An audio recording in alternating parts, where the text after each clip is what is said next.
हर हर महादेव दोस्तों। स्वागत है आपका आज के एक नए कहानी में। ये भी एक आप बीती है और ये आप बीती मेरे साथ हुई। कहानी शुरू करने से पहले आप लोगों को मैं बता देना चाहता हूँ कि इस कहानी के किरदार, इनके नाम, जगह जगह की तस्वीरें, किरदारों की तस्वीरें बदली गई हैं और जो तस्वीरों को लगाया गया है इसलिए कि कहानी को कहानी से जोड़कर आप लोगों को समझाया जा सके। तो बात दरअसल 2.5 साल पहले की है। मैं, मेरे ग्रुप के और 4 नमूने, 4 दोस्त, जिन लोगों ने कुछ ऐसा कांड किया था जिनके साथ कांड हुआ हमारे साथ में और एक कहानी बन गई। इस कहानी किरदार मैं, माणिक्यन, विकी, प्रिया और सुप्रिया। प्रिया और सुप्रिया दोनों बहनें हैं, जिसमें सुप्रिया को मॉडलिंग का बहुत शौक है और जो माणिक्यन और विकी है दोनों कैमरामैन हैं और मैं बस इन लोगों के साथ में रहता था। अपना भी एक काम चल रहा था उस समय में और शायद रात का हाँ 12:30 बजे के बाद 12:30 बजे मैं मूवी देख रहा था। उस समय में कोई हॉरर मूवी थी, वो देख रहा था और एंजॉय कर रहा था। अकेले था रूम में, काम वगैरह था नहीं। उसी समय कॉल आता है प्रिया का, लेकिन उस साइड से सुप्रिया बात कर रही थी क्योंकि उसको पता था कि इस समय में वो मेरा फ़ोन तो उठाएगा नहीं। इधर उधर की बातें शुरू हुई, जैसे कि खाना खा लिए, क्या कर रहे हो और कैसा चल रहा है काम वगैरह। तो ये सब बातें चल रही थी और जब वो बातें घुमाती है तो मुझे आइडिया लग गया था उससे कोई ना कोई चीज़ का डिमांड करना ही करना है। डिमांड कर दी। पहले मैंने पूछा कि यार घुमाना बंद करो और बात बताओ कि क्या बात है और किस कारण से तुमने फ़ोन किया है। उसने कहा कि यार मॉडल शूट करना है। ठीक है, किया जाएगा। कब करना है? भाई 2-3 दिनों के बाद में। किसका करना है? मेरा करना है। ये सुप्रिया ने बोला कि मेरा करना है। बोले कि यार ठीक है, कहाँ करोगी? बोले रांची में नहीं करना है, मतलब यहाँ नहीं करना है, अपने जगह पे नहीं करना है। बोले यार लोकेशंस तो अच्छे हैं, जहाँ हम लोग रेगुलर शूट करते हैं वहाँ करते हैं। उसने कहा कि नहीं, यहाँ नहीं, कहीं और। कहीं और से मतलब क्या? पहले बातों को घुमाया उसने और फिर उसने कहा देख, मैं और तू तो है ही। मैंने कहा हाँ, प्रिया को भी मैं मना लूँगी। ठीक है, और वो माणिक्यन को बोलूँगी और विकी भी रहेगा। मैंने कहा कि माणिक्यन तो अभी गाँव गया हुआ है, अपना अपना पिंड गया हुआ है, जहाँ से बिलोंगिंग है। उसने कहा कि नहीं, मैं बात कर लूँगी उसका, तुम टेंशन मत लो। और उसने कहा कि डन रहा कि 3 दिन के बाद में हम सब चलेंगे, कार होगी प्रिया की और उसमें हम सब चलेंगे। तब तक मैं माणिक्यन को भी कैसे कैसे करके उसने कन्विंस करके बुला भी लिया था।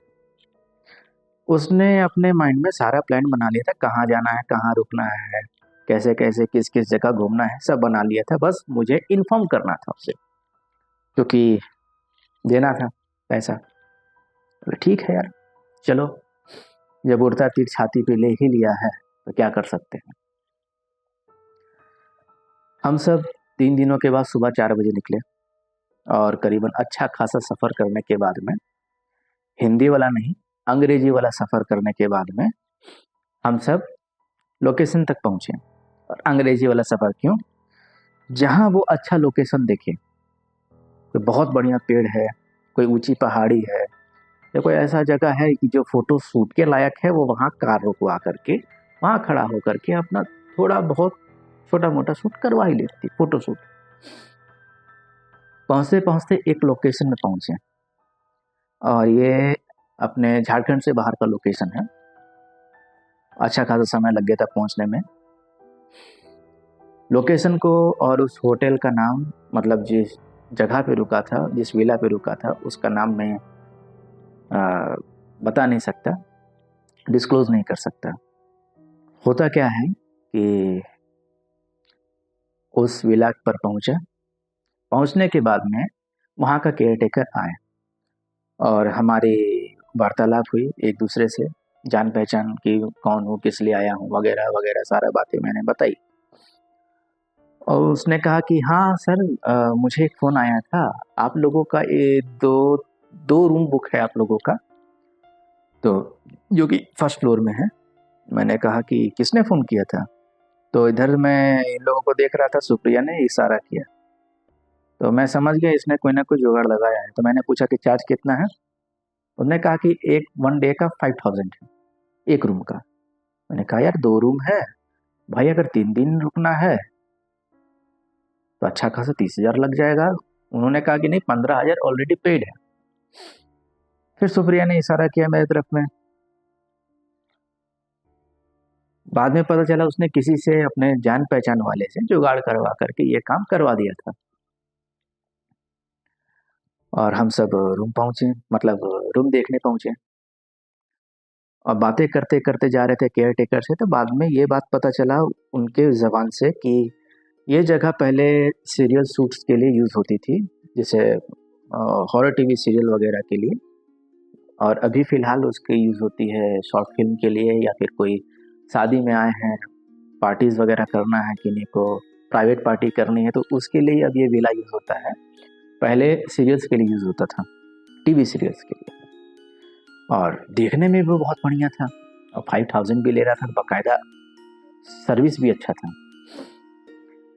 तो हमारा रूम कुछ ऐसा था कि मैं, माणिक्यन और विकी एक ही रूम में ठहरने वाले थे, और उसी रूम के बगल में प्रिया और सुप्रिया का रूम था।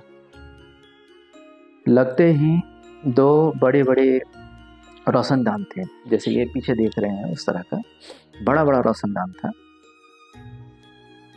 एक रोशनदान में काले रंग का पर्दा लगा हुआ था, क्योंकि उसका जो एक्चुअल पर्दा था वो धुलने गया था, बस सब्स्टिट्यूशन के लिए वो पर्दा लगा दिया गया। और आगे एक और रोशनदान था जिसमें सफ़ेद पर्दा लगा था। बाद में जाकर के 2 रूम और थे। सामने में एक लंबी सी गैलरी जैसी थी, रेलिंग जैसा था, और उसके इस साइड से होकर के सीढ़ियाँ नीचे जाती थी। कोने कोने में 2 जगह में बड़े बड़े तांबे के गुलदस्ते रखे हुए थे, और उसमें नकली फ्लावर वगैरह बस शो पीस के लिए रखा गया था। विकी को पता नहीं क्या दिमाग आया, शायद उस समय तो उसकी नई नई गर्लफ्रेंड बनी थी, नई नई आशिकी चढ़ी थी। उसने कहा कि मैं उस साइड वाला कमरा मैं लूँगा। थोड़ा बहुत समझाया और वो माना नहीं, उसने ले ली, और ठीक है। और अपना सामान वगैरह सब हमने अपने अपने कमरे में रखा। और मेरे कमरे की एक स्पेशलिटी थी कि उसमें एक एलईडी टीवी लगा हुआ था। बाकी सबका जैसा नॉर्मल रूम होता है, एसी, पंखा, अटैच बाथरूम, डबल बेड, वैसा सबका था। सिर्फ मेरा एक एक्स्ट्रा टीवी लगा हुआ था उसमें। हम सब सामान वगैरह रखे। सामान रखने के बाद में फ़ोटो शूट के लिए निकल गए। जगह जगह इधर उधर फ़ोटो शूट करवाते करवाते करवाते करवाते हमारी बैंड बज रही थी। उसको कोई फ़र्क नहीं पड़ा था, क्योंकि ना उसे कोई सामान उठाना था, मतलब सुप्रिया को ना कोई सामान उठाना ना कुछ, बस अपना लहंगा उठा करके इधर से उधर यही चल रहा था उसके साथ में। और पीछे पीछे कैमरामैन कि हाँ इधर शूट करना है, उधर शूट करना है। अब मैं फालतू में फंसा हुआ था, बस मीडिएटर था एक तरह से। अब होता क्या है कि शाम का, मतलब रात का लगभग 8 बजने वाले थे। माणिक्यन बोला कि मैं भाई हाथ जोड़ता हूँ, मैं बहुत फ़ोटो शूट कर लिया, अपने गांव चला जा रहा हूँ, यहाँ पे मेरे रिश्तेदार हैं रहने वाले। अब रहने वाले रिश्तेदार, हाँ कोई थे उनके, शायद चाचा ताऊ मामा कोई होंगे उसके। अब हम सब अपना लंच वगैरह, डिनर वगैरह करके हम सब अपने अपने कमरे में पहुंचे। वो दोनों को पता नहीं क्या सूझा, एक एक ले आई कैन,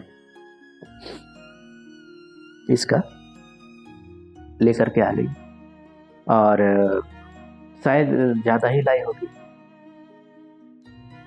क्योंकि बहुत लंबा समय तक उनका चला था। होता क्या है कि मैंने फिर नीचे रिसेप्शन में फ़ोन किया ऊपर से कि यार मेरे कमरे में टीवी लगी है, ये चलती भी है या नहीं चलती है, काम करती भी है या नहीं करती है। उन्होंने कहा काम करती है सर, लेकिन इसके लिए आपको 1000 पे करना पड़ेगा। तो मैंने बोला यार अजीब हाल है। तो ठीक है, 1000 पे किया। पे करने के बाद टीवी ऑन हुआ। टीवी ऑन में OTTs में, मतलब टीवी में OTTs वगैरह अवेलेबल थे, जो कि उन्होंने सब्सक्रिप्शन वगैरह सब किया हुआ था, तो वो दे दिए। उसमें मैंने सोचा कि भाई क्या देखूं क्या देखूं, देखते देखते फिर दिमाग में आया कि चलो हॉरर मूवी देखते हैं, क्योंकि फैंटेसी होता है आदमी लोग का अपना कमरा में रुक करके किसी भी तरह का फिल्म देखना। तो मैंने सोचा हॉरर मूवी देखते हैं। उसी बीच जब तक मैं चालू करता तब तक हमारी दोनों आ गई, प्रिया और सुप्रिया अपना अपना कैन लेकर के। पहले तो नॉक हुआ, नॉक होने के बाद खोला, खोलते के साथ अंदर गई। अंदर आते के साथ 2 बातें बोली कि ये तुम्हारे पास जो तुम्हारे कमरे में टीवी है तो हमें क्यों नहीं बुलाए। और ठीक है आओ बैठो मूवी देखो।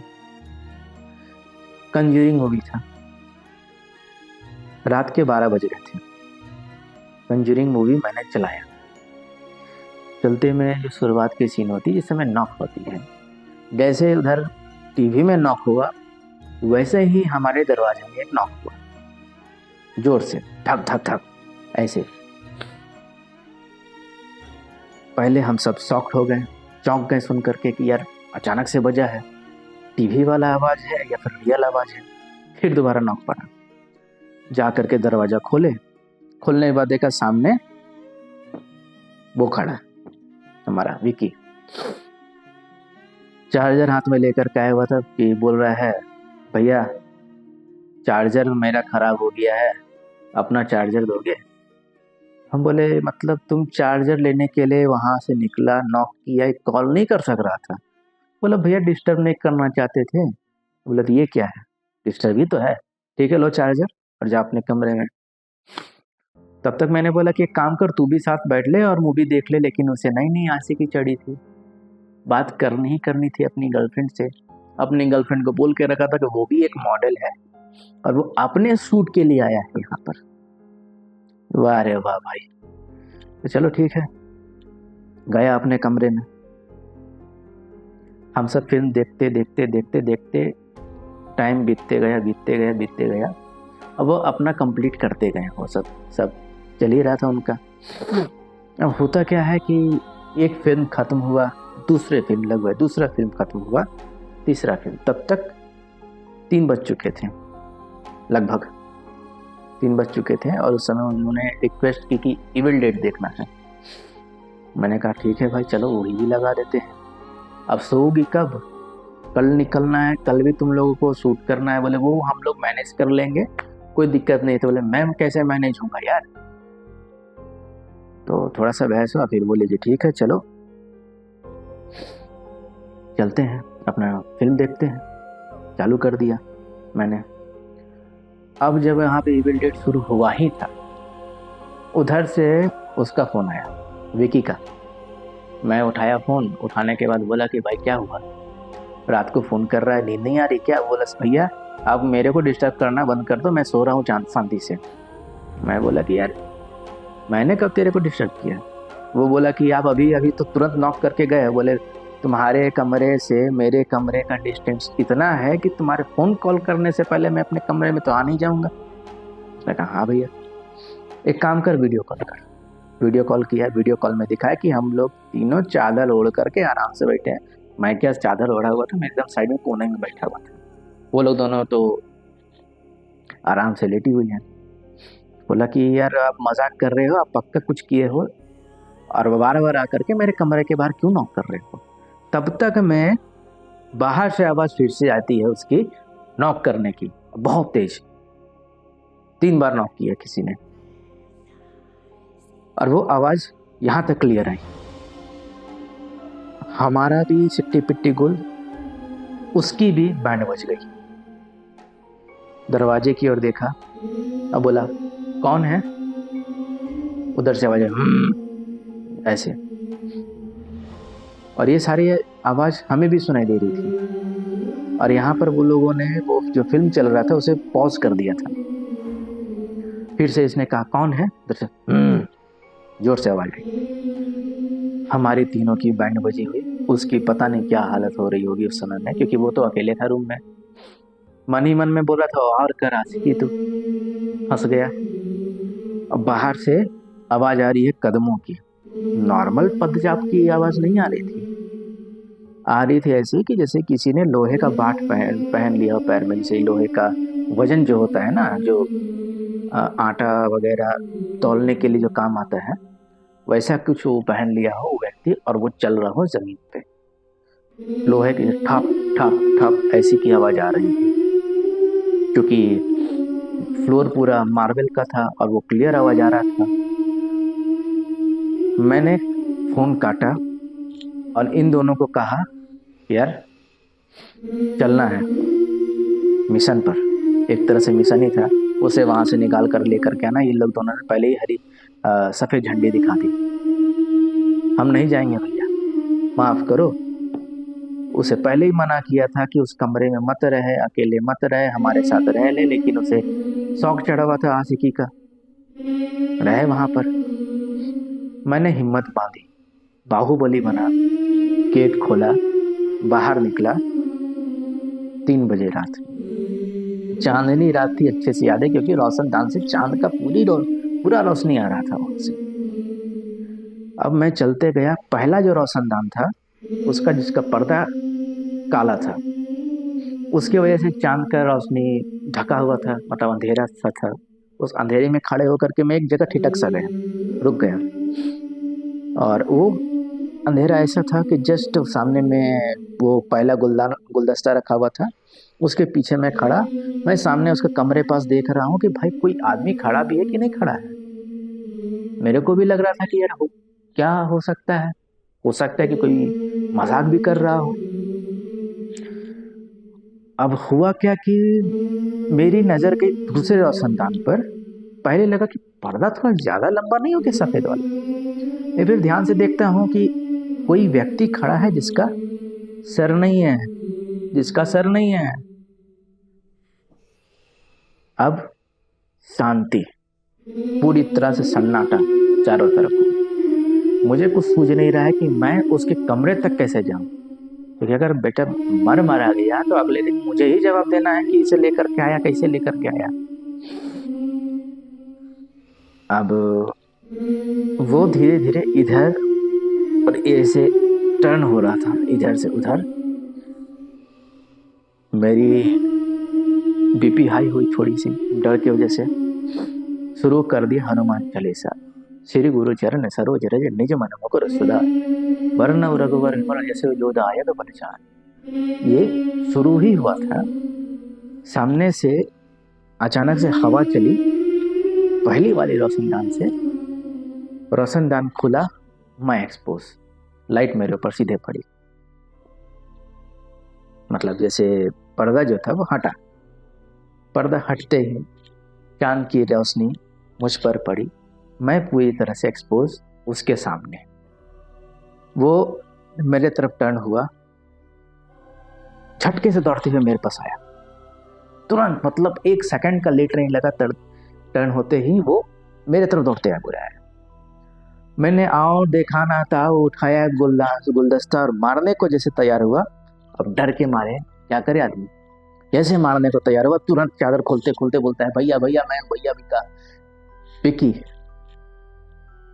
विक्की खड़ा था सामने, सफेद चादर ओढ़ करके। पहले 3-4 सेकंड उसे देखा, पकड़ा उसका बाल, घुमाते हुए बोला, 3:30 बजे रात को तुम्हें ये कौन सा शौक चढ़ा हुआ है सफेद चादर ओढ़ करके खड़ा होने का? करने क्या चाहता था? भूत को तू डराने गया था कि भूत तुझे डरा रहा था? ये बता पहले। अब वो रोते रोते बोल रहा है कि भैया बहुत डर लग रहा था। बोले तुझे डर लग रहा था? सफेद चादर ओढ़ के तुझे खड़ा होने की जरूरत क्या थी? वो बोलता है कि डर लग रहा था। और तेरे को ये सफेद चादर मिला कहाँ से? कमरे में था। मतलब कमरे में तेरा सफेद चादर रखा हुआ था, अपने आप को छुपाने के लिए सफेद चादर ओढ़ करके बाहर खड़ा था, जबकि तुझे पता था कि मैं बाहर आने वाला हूँ। क्या चाहता था, मेरे ऊपर सफेद चादर ओढ़ जाए? ये बात मैंने उसे कही, गुस्सा गुस्सी हुआ। थोड़ी देर के बहस के बाद सामने से वैसे ही लोहे के बाट की आवाज, जोर जोर से टाप टाप टाप ऐसे आवाज आई। जोर से हंसा कोई वहां से, जैसे कि क्या कहें उसे, हो सकता है कि इस चीज को, इस व्याख्या को, इस सीन को देख करके उसे हंसी आ गई थी। वो हंसा, तुरंत विकी उधर टर्न हुआ, जिस तरफ वो हंसा था उसके टर्न होने से जो वो पीतल का जो गुलदस्ता था वो नीचे गिरा। उसे कुछ और लगा कि वो उसकी वजह से यहाँ गिरा। जैसे वो गिरा, विकी मेरे तरफ पलटा, एक स्माइल की, धड़ा नीचे। मैं अपना सर पकड़ा, फटी में बाहुबली बनकर के उसे उठाया और उठा कर कंधे में रखा। कंधे में रख करके तुरंत गया कमरे पे। जब नॉक किया, अंदर से चिल्लाने की आवाज आने लगी और चिल्लाते हुए उसने गेट खोला, बोला कमरे में भूत, कमरे में भूत, कमरे में भूत। वो दोनों लड़कियां आ करके और बोल क्या रही है कि कमरे में भूत। कैसे भाई? अब होता क्या है, बोला कि जो कैन है वो नीचे गिर गया अचानक अपने से, जो प्लास्टिक का जो ग्लास था वो गिर गया। मैं बोला एक काम कर, ऊपर देख। डरते डरते उसे लगा कि वो पता नहीं ऊपर क्या है। ऊपर देखा, पंखा घूम रहा है। बोले खाली कैन है, खाली ग्लास है, गिरेगा नहीं हवा से, चल अंदर। अंदर ले करके गए। वो बेहोश लड़के को, हमारी लाश को मैंने रखा बेड के ऊपर में, गेट बंद किया और बोला कि यार पानी वानी छीट करके उठा, जो बचा हुआ जो था कैन में उसे ऐसे डाल करके छीट रही मुंह के ऊपर में। मतलब बोला हाय रे, कर क्या रही हो तुम लोग? वो उतना में चढ़ा, मतलब पानी जो मुंह पे पड़ा, वो होश में आया। होश में आने के बाद में इधर से उधर देख रहा है।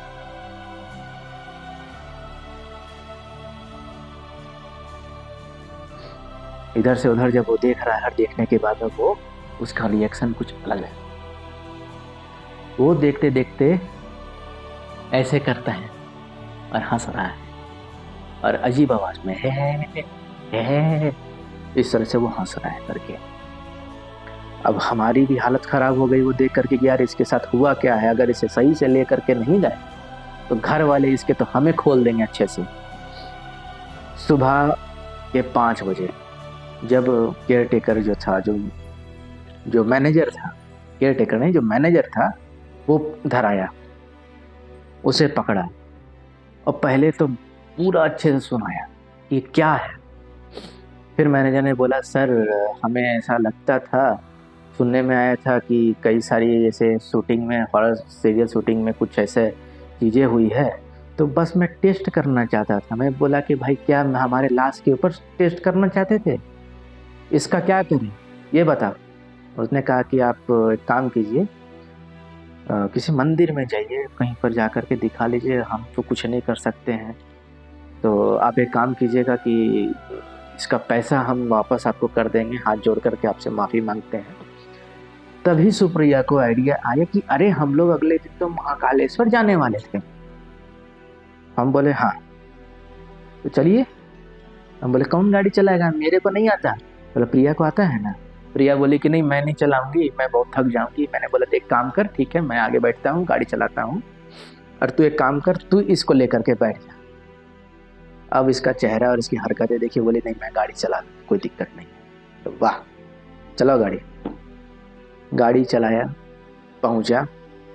पहुँचने के बाद में सुबह करीबन 7 बजे से मैं उसे लेकर के ढूंढ रहा हूँ इधर से उधर। वो लोग दोनों गायब, लड़की। अब वो लोग दोनों कहाँ चली गई?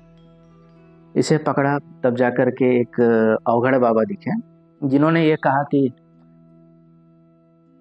घूम लिए, मजे मार लिए, खींच लिए फोटो। मैंने बोला कि वाह यार कैसे पता इन्हें। तो उन्होंने बोला एक काम कर, इधर बैठ। बैठे और बैठने के बाद में तब तक मैं करीबन आधा 1 घंटा हो चुका था। और फिर वो लोग दोनों चलते चलते आकर के वो लोग बगल में बैठ गए। उनका अलग हंसी चालू वहां पर बैठने के बाद में दोनों का। अब मेरी दिल की धड़कन बढ़ने लगी कि यार क्या हुआ भाई ऐसा कि ये लोग भी हंस रही है, इसका हालत खराब है, मैं फंसा आज। अब उन्होंने कहा क्या किया कि बोला कि इसके ऊपर कुछ भी नहीं, टेंशन चिंता मत करो, थोड़ी सी हवा थी बस, ये डर चुका है, पानी मुंह में छींटा मारे और बोले कि जाओ जा कर के इसे महाकाल महाराज का दर्शन करवा दो, बस बाकी बात सब कुछ सही है। और मैंने बोला कि इन दोनों का, बोले इन दोनों को शौक है यहाँ पर जा कर के, इन्होंने लगता है ठंडाई पी ली है। वो दोनों भांग पी हुई थी, अब भांग पी करके हंस रही है और हंसी इनके बढ़ते जा रही है। ये ठीक हुआ, इन दोनों को संभालते संभालते समय हो गया, वहीं पर बैठा रहा। बैठने के बाद में हमें कुछ और नोटिस हुआ कि उन्हीं औगड़ बाबा से एक जो अपीयरेंस में मौलाना जैसे लग रहे थे वो बात कर रहे थे। तो शॉकिंग वाली बात थी हमारे लिए। फिर हमने सोचा कि चलो भाई कोई दिक्कत नहीं है, कुछ तो बात होगा। तो हमने जब बात की और बात करने के बाद जब हमें कुछ ऐसे राज पता चले, चिट्टी पिट्टी गुल चारों के चारों की, तब तक माणिक्यन भी आ चुका था, मतलब पांचों की पिंडलियां काम गई थी सुन करके हमारी। वो कहानी दूसरे भाग में, और ये जो दूसरी भाग की कहानी है हंसी मजाक वाली कहानी नहीं है, सीरियस है। तो तब तक के लिए धन्यवाद आप लोगों का। लाइक करें, शेयर करें, कमेंट करें और बताएं कि अपने दोस्तों को कि भाई एक नया बंदा भी आया मार्केट में मेरे जैसा, जो इस तरह की कहानियां भी सुनाता है। हर हर महादेव।